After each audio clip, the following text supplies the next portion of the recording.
We know the importance of black voters in any election. That is certainly the case in this election. Whether you're talking about Florida, Ohio, North Carolina, Wisconsin, Pennsylvania, African-American voters can make the difference on the Democratic side, but also the intensity of their turnout could impact the Republican candidate, Donald Trump, as well. So Howard University joined with the National Newspapers Publishers Association, known as the Black Press of America, to do a survey of African Americans. They found that 96% of black surveyed said they plan to vote in this election, either in early voting or on election day, November 8th. Now, on the question of choice for the president, nearly 90% of African Americans surveyed said they were voting for Hillary Clinton, while 2% said they would be voting for Donald Trump. Libertarian candidate Gary Johnson and Green Party candidate Jill Stein received 0%, while 7% said they would be voting for another candidate not named on their ballot. Now, the survey found that an overwhelming 82% of blacks surveyed identified themselves as Democrat, while only 2% said they were Republican. 9% identified as independent, 7% affiliated with other parties. Also, on the issue most important to African Americans, 85% said economy and jobs. 84% said race relations and racial justice. 82% said income inequality. All of those, of course, issues we have been pushing and championing right here on NewsOne Now for quite some time, whether it's Republicans or Democrats. Now, to further breakdown of this poll is Reverend Dr. Benjamin Chavis. He is president and CEO of the National Newspapers Publishers Association, again, known as the Black Press of America. Also joining us on the panel this morning, C.J. Jordan, former Deputy Political Community Affairs Director for the 2016 Republican National Convention. We have Shamichael Singleton, Republican political consultant, and we also and head of Singleton Strategies, and Amber Phillips, co-director of Black. Here's what's interesting. These are the issues black folks care about, and it's amazing how these are some of the least issues you've heard really since after the primaries. Issue of economy and jobs, race relations and justice, and income inequality. CJ, I'll start with you. This is the point that I have made consistently on this show to Republicans is that if you want to deal with black folks, you got to deal with voter suppression, and you got to deal with these bread and butter issues and not avoid them. Correct. And I think at the end of the day, when you look at Mr. Trump's record, he started with just released an urban renewal piece that he's been talking about. He's been talking about jobs and infrastructure, which will create jobs when we talk about building the roads, bridges, and tunnels. So we think that is a first step in moving that forward, but we also look at when we talk about the percentage of voters, I don't think that Mrs. Clinton is going to get the Haitian American vote when we look at a swing state of Florida, or that population in Georgia, and that also that population in Philadelphia. Shamichael, you go right. You have this smile on your face going, I got to say you're not quite agreeing with what CJ just said. Unfortunately, she's my fellow Republican, but I'm not.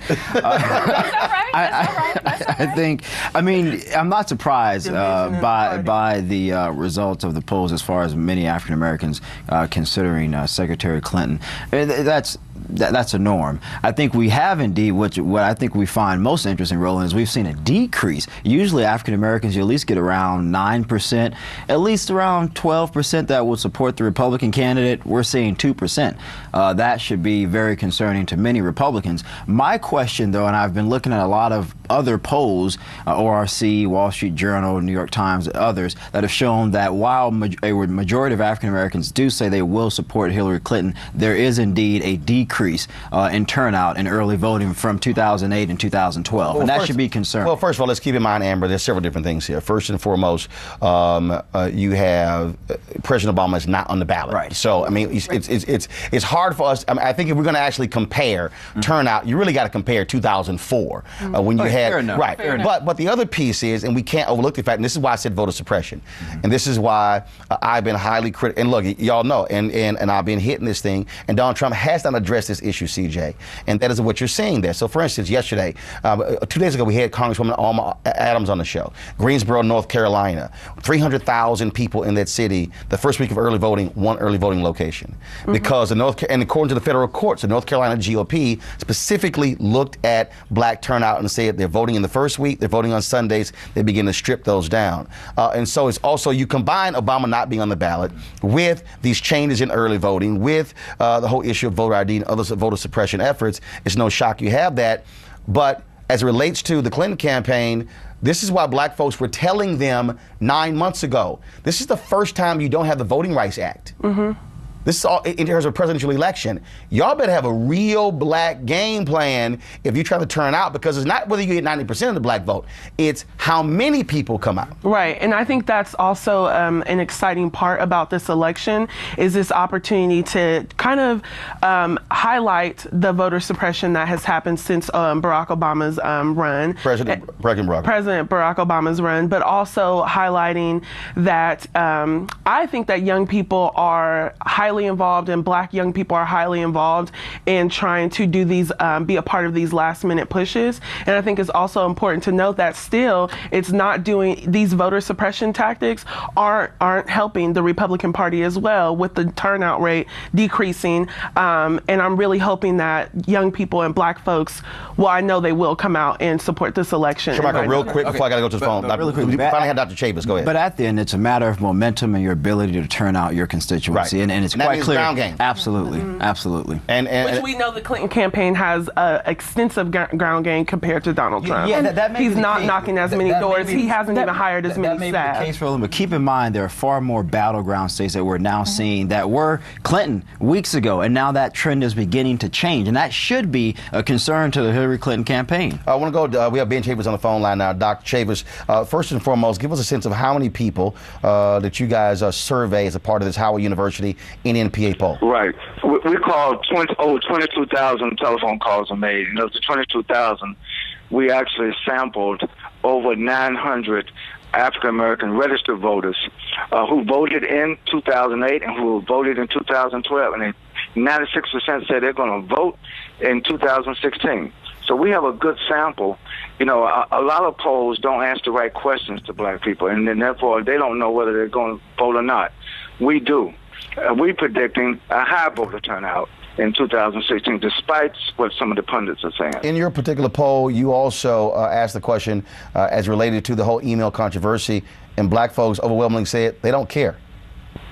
Well, yeah, what happened was since the email controversy, black favorability of Hillary Clinton went up. Black favorability of Donald Trump went down by 50%.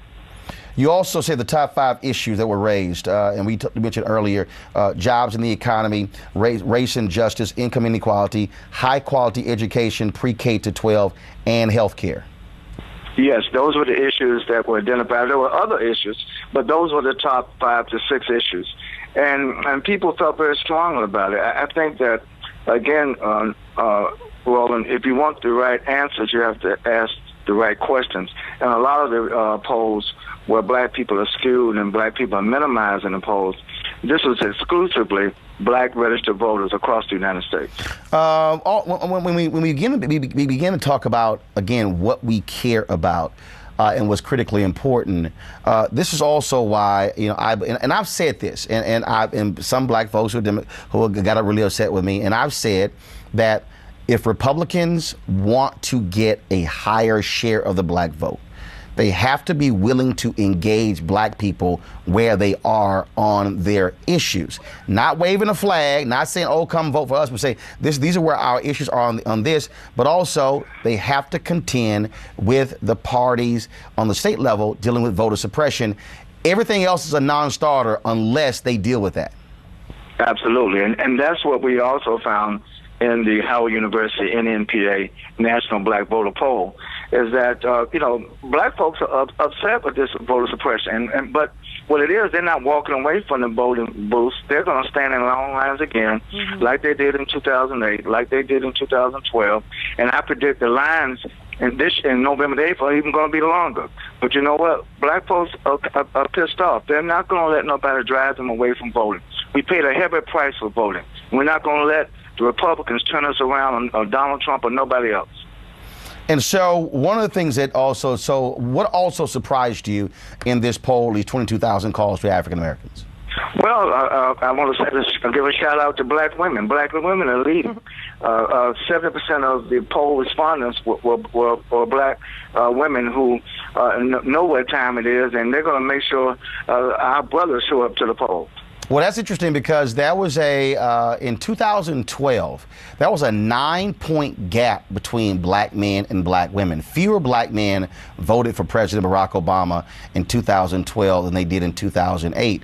One of the reasons John Kasich, governor of Ohio, did so well in his reelection bid, he had a significant uptick among black men because, one, his criminal justice reform plan there as well. And so black men have been very, and also it's interesting, I had a conversation with a top Republican National Committee operative several months ago who said black women hate us more than anybody else. That was the actual phrase. They said there's no other group that hates Republican Party more than black women. And so if you're the Republican Party, you might want to figure out how you want to talk to sisters because they are not feeling the GOP. Well, I would just say that the compliment to what you just said, that black women love the black community. They love black families.